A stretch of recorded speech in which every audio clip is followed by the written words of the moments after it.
Salam, hər birinizi xoş gördük. Mən Səbinə Əmrahova. Bu gün sizlərə 17 mayda keçirilmiş magistratura testlərinin izahını verəcəyəm. İnformatika fənni üzrə. Başlayaq 21-ci sualımızla. Deyir ki, sənədin 1-ci səhifəsinin nömrəsini müəyyən edin.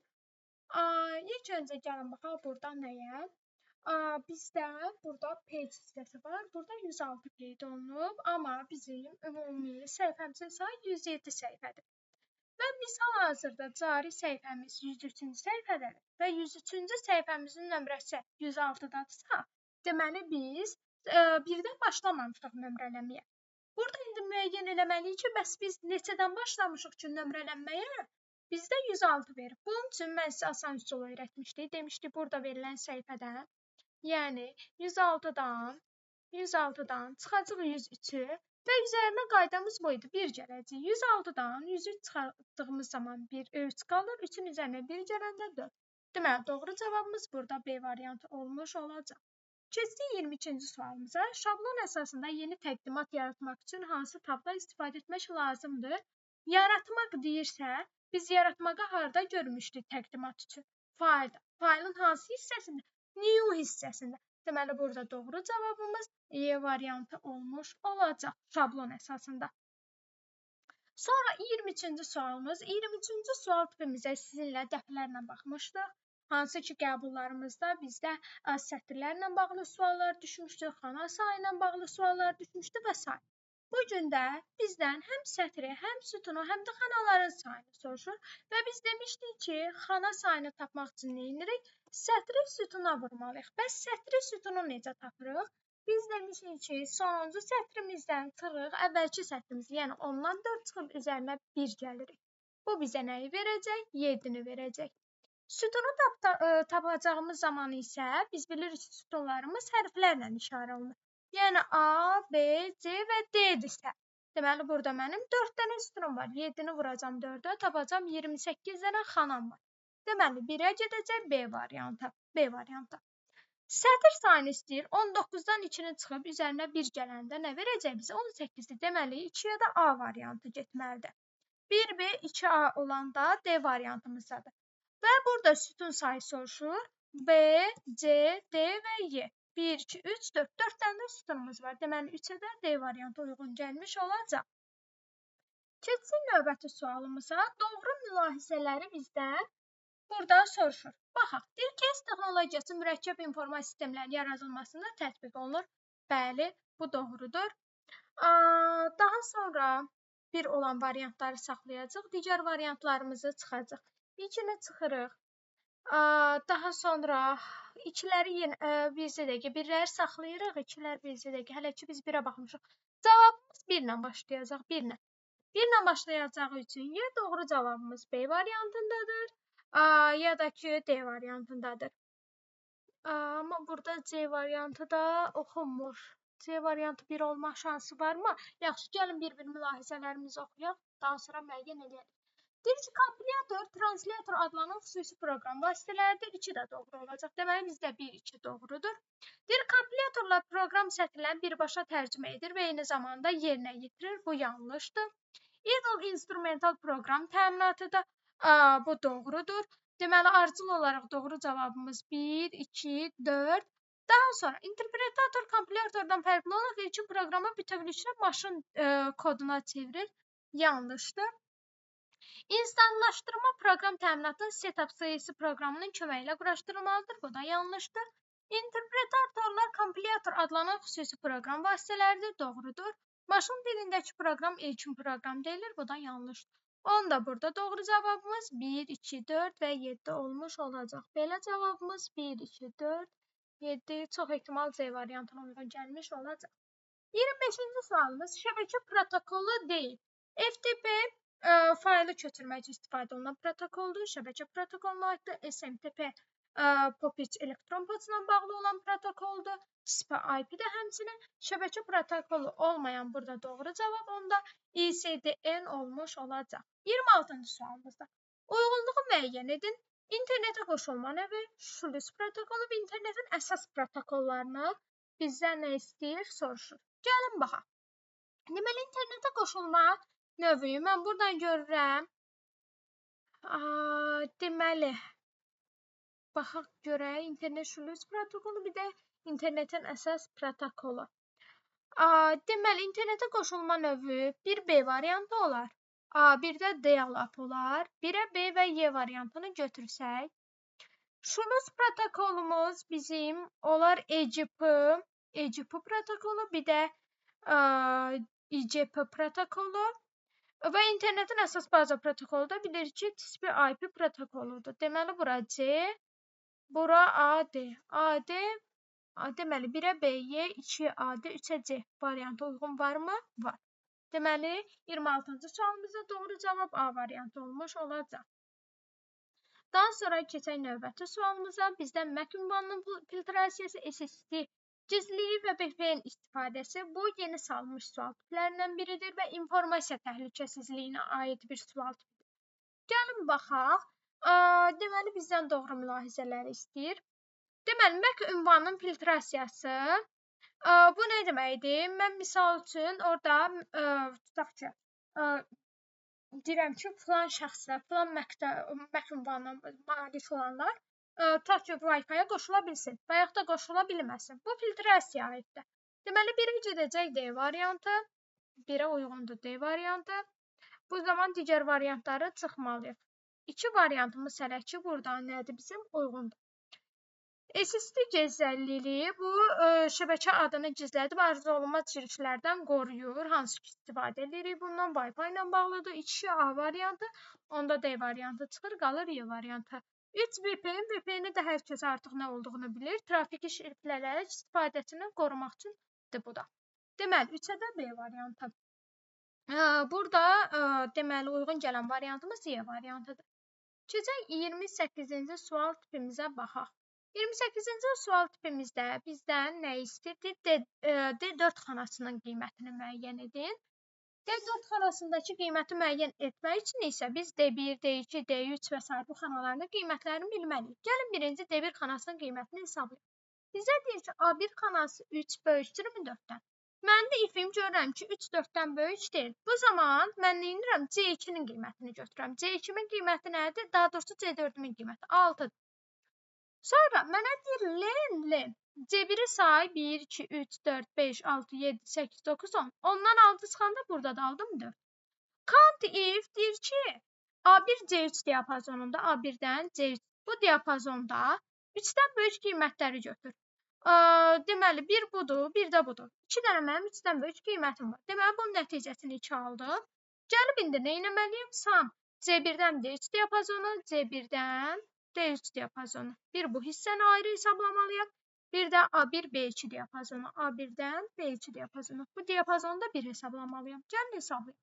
3 plus 4 plus 1. Sam bilirsiniz ki, yalnız ədədləri toplayır. 6 plus 4 plus 2. Bunun cəmi mənə nəyi verəcək? 7, 8, bu da 6. 14, bu da 4. 18, bu da 2, 20. Biz nədəsə səhvlik elədik burada. C1, D3 diapazonu. C1-dən D3 diapazonuna qədər. 6, 4, 10, bu da 2, 12 verir. Və A1, B2 diapazonu. A1-dən B2 diapazonuna qədər. 3, bu da 4. 7, o da 1, 8. 8 ilə deməli, biz burada deməli nə isə texniki bir səhv eləmişik, cavabı ala bilmiriksə. Yenidən bir dəfə də hesablamaya baxaq. Ola bilsin, nə isə gözdən qaçırmışıq biz burada. Deməli, bizdə if-də deyir, A1 böyükdürmü B1-dən deyirəm, yox. Yox dediyim üçün C4 xanasının qiymətini qaytar mənə deyir, yəni 6 aldım. Len C1-dən mən bunu saydım 10 dənədir, ondan 6 çıxanda bu 4 qaldı. A1 C3 diapazonunda, A1 C3 diapazonunda yalnız mənə 3-dən böyük olan ədədlərdir. 1, 2 dənədir. Deməli, burada 2-ni yazdım. İndi mənə deyir, sam C1-dən D3-ə gedər diapazon. C1-dən D3 diapazonuna gedər. Bu hissəni bir hesabla. A1 B2 diapazonu, A1-dən B2 diapazonu da buradır. Buranı da bir hesabla. Gəlin nəticəni almağa çalışaq. 3 plus 4 plus 1 plus, burada 2 var, bunu unutmuşuq. 2 plus 6 plus 4 plus 2. Bu da bizə nəticəni nə verəcək? 22 vermiş olacaq. Doğru cavabımız burada A variantıdır. Keçək 29-cu sual tipimizə. Burada bəzi tələbələrimiz diqqətsizlik eləyib. Köçürülməni nəzərə almayıblar. Əvvəlcə bizdə deyir ki, Y2 xanası, Y8 xanasını Y2 xanasına köçür. Yəni mən köçürməliyəm bura. Və görürəm ki, Y8-dən Y2-yə gəlmişəmsə, -6 geriləmişəm. Onda düz durumu da geriləməliyəm. Power olacaq düz durum. D8-im olacaq D2. Nöqtəli vergül, right. B8-im olacaq B2, 1. Aha. İndi bunu hesablamaq çalışsaq. D2 xanamın qiyməti 3-dür, 3. Right B2 xanamda iç qabağına çıxan birinci hərfi çıxardır. Longda da right, sağdan G-da. Yəni 3 vergül G, powerdir də, bu power funksiyasıdır. Mən axı demişik, bizdə deməli, qüvvətdə 3-ün üstü G-ni hesablamaq olmaz da. Bu nədir? Hərflə rəqəmin qarşılığıdır. Hərflə rəqəmin qarşılığı da bizə demişdi, nə xətası verir bizdə? Value xətasını vermiş olacaq. Daha sonra baxaq 30-cu sualımıza. 30-da görək bizdən nə istəyir? Bir diskretlik xassəsini istəyir. Birbaşa tərif verilib bizə. Görək bizdən hansı cavabımız uyğun gələcək. Bir alqoritm eyni tip bütün məsələ həlli üçün yararlı olmalıdır. Bu demişik kütləvilikdir. Kütləvilik. Deməli, A deyil. Alqoritm addımları sonlu sayda olmalıdır. Bu nə idi bizdə? Nəticəvilikdir. Bu da yanlışdır. Alqoritm bütün addımlar müəyyən ardıcıllıqla icra olunur və bir addımın icrası başa çatdıqdan sonra növbəti addıma keçirilir. D variantında isə deyir, alqoritmi bütün addımlar ixtiyari ardıcıllıqla. Biz ixtiyari ardıcıllıqla davam edə bilmərik. Yanlışdır bu. Deməli, doğru cavabım burada nə olmuş olacaq? C variantı olmuş olacaq. Y variantı alqoritm elə təsvir olunmalıdır ki, ondan hamı istifadə edə bilsin. Bu da yenə kütləvilikdir. Kütləvilik. Aha, 31-ci sual tipimiz. Bu tip testlərdən sizlə çox işləmişdik. Çox rahat, çox bəsit sual tipidir. Bizdən sadəcə faylların yolunu istəyir və mən sizə necə öyrətmişdim, yadınızdadsa, deyirdim ki, başlayırıq diskdən. Yolu sadəcə izləyirik. Baxın, birincisi C diskində data, datanın daxilində dokument, dokumentin daxilində referensin də daxilində protokol, bizim faylımız var. Baxın, görək, bu cavabımız hansına uyğun gələcək. Deməli, data, document, reference, protokol, dots. Hələ ki, bura uyğundur. Həmçin bu hissəmiz də uyğundur. Burada yanlışdır. Çünki bizdən burada 3 dənə fayl var, üçünün də yolunu istəyir. D variant hələ ki, birinci hissəmiz doğrudur. Keçək ikinciyə. Növbətidə fikir verin, mən gəlirəm C diskində. C-ni bizdə qovluğum var. Daha doğrusu. Aha. Deməli, gəlirəm buradan Pictures. Pictures-i görürəm haradadır? Data. Datanın da daxilində bizcə görə bizim Pictures qovluğumuz var. Datanın daxilində. Data Pictures harada? Burada birbaşa Pictures-ə gedib A variantı çıxır. B variantında fikir verin, iki faylı bir dənə yol kimi verib. Bu da yanlışdır. Deməli, Data Pictures Monitor şupıcı. C diski Data Pictures, CD BMP. Deməli, doğru cavabımız burada D variantı olmuş olacaq. 32-ci sualımız kompüter qrafikasını izah eləyərkən dönə-dönə qeyd etdiyimiz hissələrdən biridir və bu gün qəbul imtahanımıza düşür. 32-də vektor qrafikasının minimal obyekti demişdik xətlərdir. Xətlər 1-ə B variantı. Orijinalı təsvirin ayırd etməsi tipi idi. Ümumiyyətlə bizdə ayırd etmə 3 dənə idi. Orijinal təsvirin ayırd etməsi, ekran ayırd etməsi və printer ayırd etməsi və bizə bu gün orijinal təsvirin ayırd etməsi düşür. Və raster qrafikasının minimal obyekti demişdik. Nədir? Nöqtələrdir, piksellərdir. Deməli, 1B, 2A, 3C. Bu uyğun gələcək elə bizdə 32-də C variantına. 33-cü sualımız, bunu tələbələrimiz qarışdırıb Word-lə. Bizdə deyir, aşağıdakıdan hansı təqdimata baxış rejimi deyil. Outline var, reading view var, slide sorter var, notice page var. Print Word-ün baxış rejimi. Deməli, burada doğru cavabımız B variantı olmuş olacaq. 34-cü sual tipimiz. Gəlin bunu hesablayaq. 2-nin üstü 3, 8 deməkdir. 8-in üzərinə gəlirik. 8-in kvadratı 64-də 10-luq say üstündə hesablayıb çevirə bilərik nəyə? Biz 16-lıq say üstündə üzərinə gəlirəm. Bu 8-in kubunu açıb 7-yə vurmaq biraz uzun uzadıdır. Gəlin neyin?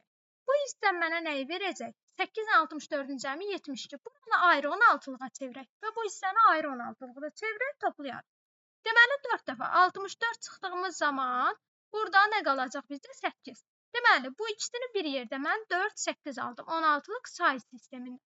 Gəlin indi növbəti hissəni çevirək 16-lıq say sisteminə. 8-i yaza bilərəm 3-ün üstü 3 kimi və bunu vururam 7-yə. Bunu atsaq 2-ün üstü 9 vurulsun 7-dir. Və mən sizə demişdim 16-lıq say sisteminə çevirəndə bir dənə bizim simvolumuz 4 bit yer tutur. 9-u bölürəm 4-ə. 2 dəfə düşür qalıq 1 və bu qalıq 1-i demişdim atırıq 2-nin qüvvətinə. Yəni 2 üstü 1, 2, arxasında tam hissəm qədər 0, 1, 2. Bunu 7-yə vuranda 16-lıq say sistemində. 0-ı nəyə vursam 0 eləyir, 0-ı nəyə vursam 0 eləyir, 7-ni 2-yə vuranda 14 eləyir. 16-lıq say sistemində bizdə 14 anlayışı yoxdur, onun yerinə y yazırıq. İndi bu y 0, 0, 16-lıq say sistemi ilə 4, 8, 16-lıq say sistemində toplayacağım. 8, 4, y. 16-lıqda bu cavabımız da y variantına uyğun gəlmiş olacaq. Keçək növbəti sualımıza, 35-ci sual tipimiz. Bizdə router, modem, connection'un nə olduğunu, birləşdiricinin nə olduğunu soruşur və bu suallarımız da bizim şəbəkədə idi və hər birinin izahını da vermişdik. Router bizdə nəyə uyğun gələcək? Gəlin baxaq şərtlərimizi oxuyaq. Deməli, OS model şəbəkə səviyyəsində işləyir, müxtəlif topologiya. Baxın, müxtəlif topologiya, müxtəlif protokol. Demişdik nəyə aiddir? Müxtəlif sözə. Hər ikisində varsa, demişdik router. Deməli, birə gedəcək Y variantı. Y olmayanları çıxırıq buradan. Deməli, ya doğru cavabımız B variantıdır, ya da ki D variantıdır. Daha sonra modem, deməli, demişdik ki, iki sözün birləşməsindən əmələ gəlib. Modulyasiya, demodulyasiya, rəqəmsalı analoqa, analoq informasiyanı rəqəmsala çevirir. Və modem vasitəsilə nə olur? Qlobal şəbəkəyə çıxış olunur. Baxın, telefon xətti vasitəsilə kompüterlər qlobal şəbəkəyə qoşulur. Deməli, 2D hələ ki uyğun gedir. Ya C-dir, ya B-dir. Connection birləşdiricidir. Birləşdirici də nə demişdi? Demişdi, kompüterlərin şəbəkə adapterlərini nazik kabellərlə nə edir? Birləşdirir. Deməli, elə doğru cavabımız burada D variantı olmuş olacaq. 36-cı sualımız. Kompüter arxitekturasının əsas tərkib hissələrinə görə uyğunluğu müəyyən edir. Birbaşa bizim aparat təminatında dərs izahında bir strukturumuz var idi. Hansı ki, həmin o strukturu necə var? Elə. Sadəcə necə istəyir? İndi orada struktur şəklində verilmişdi. Burada isə şifahi şəkildə soruşulur. Gəlin baxaq. Deməli, aparat vasitələrimiz bizim nədir? İdarəetmə prinsipləri, bir də kompüterin məntiqi strukturuna bölünür. Deməli, 1-ə B-dir. Əslində orada 4 yerə bölünürdü. Sadəcə burada hal-hazırda ikisi verilir. Hesablama məntiq imkanlarına aiddir. Deməli, işləmə sürəti. Biz burada qarışdırdıq. Bircə dəqiqə, sorry, qarışdırdıq. Biz burada bircə dəqiqə. Deməli, aparat vasitələrimiz bizim nə olacaq? Deməli, idarəetmə prinsipi, kompüter məntiqi strukturu yox, düz götürmüşük. 1-ə B-dir. Hesablama məntiq imkanlarımız verilənlərin formatlarıdır. Bir də ki, işləmə sürətidir. 2-yə A və C variantı olacaq. Onda proqram vasitələrində cəmi bir dənə qalır. Əməliyyat sistemi Y uyğun gedəcək. Deməli, onda burada doğru cavabımız olacaq B variantı. 37-ci sualımız. Obyektlər qrup şəklində axtarmaq üçün aşağıdakı hansı simvollardan istifadə olunur? Bir demişdik, ulduzdan istifadə olunur. Bir də sualdan, hansı ki, bunlara maskalanmalar deyirdik. Ulduz eyni anda bir neçə simvola əvəz eləyə bilirdik və yaxud da eləməyə də bilərdik. Sual işarəsi isə mütləq və mütləq bir dənə simvolu əvəz etməli idi. Bizdə kortej və domenlərin sayını soruşur. Yəni, sətir və sütunların sayını soruşur. Sətir və sütun. Domen sütundur, kortej sətirdir. Mən sütunum görürəm 1 dənə, 2 dənə, 3 dənə, 4 dənə, 5 dənə sütunum var. 5 dənə sütun və neçə dənə sətrim var? 1 dənə, 2 dənə, 3 dənə. Onda burada doğru cavabımız harada olacaq? 3 dənə kortej, 5 dənə domen. Y variantında. Növbəti sualımız biraz çaşdırıcıdır. Nə mənada? Əgər burada bir dənə xırda bir şey diqqət eləməsək, sualımız yanlış olacaq. Burada fikir verin, U sözünü ABC ilə əvəz edir. Amma bir şərtlə. Hansı ki, kiçik yollara bir ABC ilə əvəz elə. Nəyə görə? Çünki buradakı əmrlərimiz aktivləşib. Yəni, mən böyük U hərfi yazılanları götürə bilmərəm. Harada böyük U-ları görürəmsə, başqa yerdə varmı böyük U hərfi? Onları götürə bilmərəm. Gəlin sayaq bir dənə. Baxın, bir dənə buradadır. Bir dənə burada, 2 dənə burada, 2 dənə, 3 dənə, 3 dənə. Baxın, böyük götürə bilmərəm. 4 dənə, 5, 5, 6, 7, 8, 9 və biri də buradan 10 dənə. Ümumilikdə bizdə 10 dənə sözümüz replace, əvəz olunmuş olacaq. Sonra 40-cı sualımız, 40-da görək nə deyir bizdən? Deyir, hansı əməliyyatların köməyi ilə aşağılanmış orfoqrafik səhvləri düzəltmək olar? Orfoqrafik səhvlərimiz biz demişdik review-da yerləşir. Review-da. View-nu görən kimi avtomatik çıxırıq buradan. View. 2-ni çıxırıq buradan. 2 harda varsa çıxırıq. Və doğru cavabımız review. Görürsünüz, review-da deməli proofing spelling-də düyməsini basaraq biz nə edə bilərik? Oradan qramar hissəsi ilə nə edə bilərik? Orfoqrafik səhvlərimizi aşkarlaya bilərik. Hətta açım bircə dəqiqə. Baxın, söhbət buradan gedir.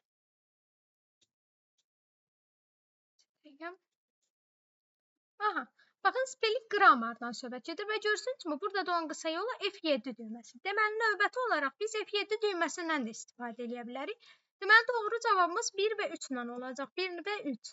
Bir də onda 5-də görə nədir? Deyir, orfoqrafik səhv kimi işarələnmiş sözün üzərinə sağ düyməni sıxdıqda açılan menyu siyahısına müvafiq əmri seçməklə.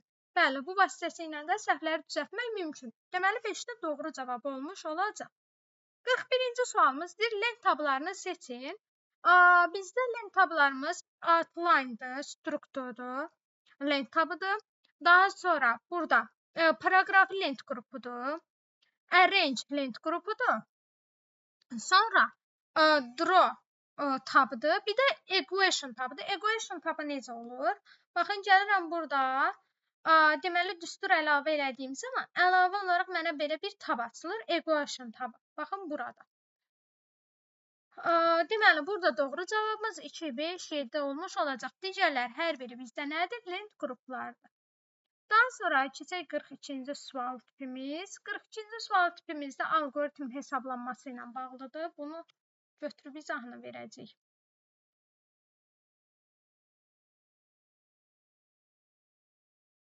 Aha, qeyd edim ki, ümumiyyətlə bu il 2-ci cəhdimizdə, 1-ci cəhdimizdə imtahanlarımız çətin deyildi. Normal səviyyədə idi. Yəni, müəyyən müddət ərzində həqiqətən oturub çalışan tələbə bu imtahanla yüksək nəticə göstərə bilərdi. Baxaq, deməli, n-imizin qiyməti 5-dir, x-imizin qiyməti 2-dir. Gətirib daxil edək. S1-imiz 0-dır, S2-imizdə 1-dir, i-imizdə 1-dir. i-imizin qiyməti birinci dövrdə 1 kiçik bərabərdirmi n-dən 5-dən? Deyirəm, hə. Hə dediyim üçün düşürəm bura, x-in qiymətini hesablayıram. X-imin qiyməti başlanğıc 2-dir. 2-ni vuracam mənfi 1-ə, üzərinə 5 gələndə nə verəcək mənə? 3-ü. Və gəlib düşürəm aşağı, 0. Böyükdürmü 3-dən? Deyirəm, yox. Yox dediyim üçün bu qolu hesablayıram. S1 bərabərdir. S1-in üzərinə, yəni 0-ın üzərinə 3 gələcəm. Artıq qiymətim 3-dür. Keçirəm, i-ni bir vahid artırıram. i-im 1 idi, artıq oldu 2. S2-də olacaq. S1-in üzərinə S2-ni gəlirəm. Yəni 3-ün üzərinə S2-ni. 3-ün üstünə 1 gəlirəm, bu da verir 4. Keçdim ikinci dövrəmə. İkinci dövrəmdə deməli, i-im 2 kiçik bərabərdirmi 5-dən? Deyirəm, hə. X-i hesablayıram. X-ın nə idi mənim? X-imin son qiyməti 3 idi, düzdürmü? 3-ü vururam mənfi 1-ə, mənfi 3 edir. Üzərinə 5 gələndə 2 verir. 0 böyükdürmü 2-dən? Deyirəm, yox. Onda yenə S1-i hesablayıram. S1-in son qiyməti nə idi? 3 idi. 3-ün üzərinə gəlirəm X-in qiymətini 2-nə. Bu verəcək mənə 5. i-im 2 idi, olacaq 3.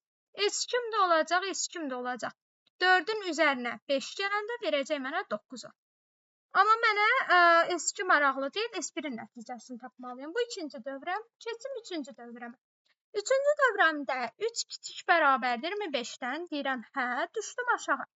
X-in qiymətini hesablayıram. X-imin son qiyməti nə idi? 2 idi. Deməli, 2-ni mənfi 1-ə vuranda mənfi 2 edir. Üzərinə 5 gələndə X-im oldu 3. 0 3-dən böyükdürmü? Deyirəm, yox. Onda S1-i hesablayanda S1-imin son qiyməti nə idi? 5 idi. 5-in üzərinə 3 gəlirəm. S1-im 8 olur. i-ni bir vahid artırıram, olur 4. S2-im də olur, S2-im də olur. 9 idi. 9-un üstünə 4 gələndə 13. Keçdim və i-imdə 4-dür. Keçdim 4-cü dövrəmə. 4 kiçik bərabərdirmi 5-dən? Deyirəm, yox. Daha doğrusu, hə və düşürəm aşağı bura. Yəni x-in son qiyməti 3 idi. 3-ü -1-ə vurandı. -3 üzərinə 5 gələndə eləyir 2. 0-2-dən bölüşdü yox. Onda s1-in son qiymətinin üzərinə 8-in üzərinə 2 gəlirəm. Bu verir mənə 10. İm olur 5. Və S2 olur. S2-min son qiyməti nə idi? 13. 13-ün üzərinə gəlirəm. S1-in son qiymətini, yəni 10 verir 23. Keçirəm 5-ci dövrəmə. Bircə dəqiqə bir daha buranı silək. Keçək 5-ci dövrəməcə. Aha, 5-ci dövrəmizdə artıq mənim i-min qiyməti 5-dir. 5 kiçik bərabərdirmi 5-dən? Deyirəm, hə. X-imin son qiyməti 2 idi. 2-ni -1-ə vuranda -2 üzərinə 5 gələndə elədi 3. 0-3-dən bölüşdürmü yox. S1-in son qiymətinin üzərinə, onun üzərinə 3 gələndə verdi 13. İm artıq 6 oldu. S2 qiymətimdə indi nə olacaqsa olacaq, mənə maraqlı deyil. Bu 6-cı dövrəmdə gəlib qoyanda 6 kiçik bərabərdirmi 5-dən? Deyirəm, yox. Yoxa gedəndə S1-in qiyməti nə idi? 13 idi. Deməli, doğru cavabımız burada 13 olmuş olacaq. Sonra keçək 43-cü sualımıza. 43-cü sualımızı hansı ki, bizə fon şəklinin iş masasında yerləşdirilməsi rejimlərindən bağlıdır. Deməli, o rejimlər 6 dənə idi və burada bizdə hal-hazırda 4 dənəsi verilib. Biri center əmridir. Daha sonra center görünüş rejimidir. Stretchdir. Span verilib. Daha sonra bir də burada tile verilib. Deməli, doğru cavabımız 1, 4, 6, 7 olmuş olacaq. 44-cü sualımız. 44-cü sualımız çox rahat misal tipidir. Hansı ki, bunu fevral imtahanında biraz daha mürəkkəbini salmışlar. Burada nə verilir? Gördüyünüz kimi ötürülmə sürəti var, zaman var. Biz bu zaman deyirik ki, Q bərabər VT düsturundan istifadə edirik. Yəni 512 kilobiti vururam 16-ya və cavabım kilobitlə olacaq. 512 2 üstü 9, 16 da 2 üstü 9-dur. Yəni 2 üstü 13 kilobit. Kilobit bölünsün saniyədir. İndi bu mənim həcmimdir. Mənim indi düsturum, növbəti düsturum V bərabər AB N-dir. Məndən də baxın, bu N-i istəyir. Q-da var. Q-da 2 üstü 13-dür. Onda yenə tapanda nə edirəm? Həzmi 2 üstü 13 kilobiti. Çevirim bitə. Nəyə görə bitə çevirir? Çünki mənim qrafik təsvirlərim bitləndir. 2 üstü 10-a vururam və bölürəm nəyə? Piksellərimə. 2 üstü 10 vurulsun 2 üstü 10-a. Bunlar ixtisar gedir. Bununla da bu ixtisar gedəndə qalır 2 üstü 3. Yəni 8. Cavabı 8 saxlamıram ha. Mən kiçik yenə tapmışam. Məndən böyük yenə istəyir. Yəni 2 üstü 8. Bu da 256-nı vermiş olacaq. 45-ci sualımız. Görək 45-də nə istəyir bizdən? Aha, sorğu, cədvəl, forum nə olduğunu soruşur. Verilənlər bazası ilə bağlı sualdır. Biz demişdik ki, sorğular verilənləri seçməyə və emal etməyə kömək edir, düzdürmü? Burada da verilənləri seçməyə və emal etməyə xidmət edir. Eyni bir şeydir. 1-ə gedəcək D variantı. Daha sonra baxaq. Cədvəl, baxın, verilənlər bazasının əsas obyektidir və bazadakı verilənlər saxlayır. 2-yə B variantı. Forumlar verilənlərin bazaya daxil edilməsi və onlara baxılması üçün doldurulan hazır blanklardır. Hansı ki, orada ad, soyad, e-mail ünvanı və s. hazır bir blank olur. Onun içərisində doldururuq. Bu da 3-ə də gedəcək C variantı. Deməli, burada da doğru cavabımız budur. Ümumilikdə desək, qəbul imtahanımız çox çətin olmamışdı. Hər birinizə bundan sonraki həyatınızda uğurlar arzu edirəm. İnşallah ki, hər biriniz istədiyiniz nəticəni əldə edəcəksiniz.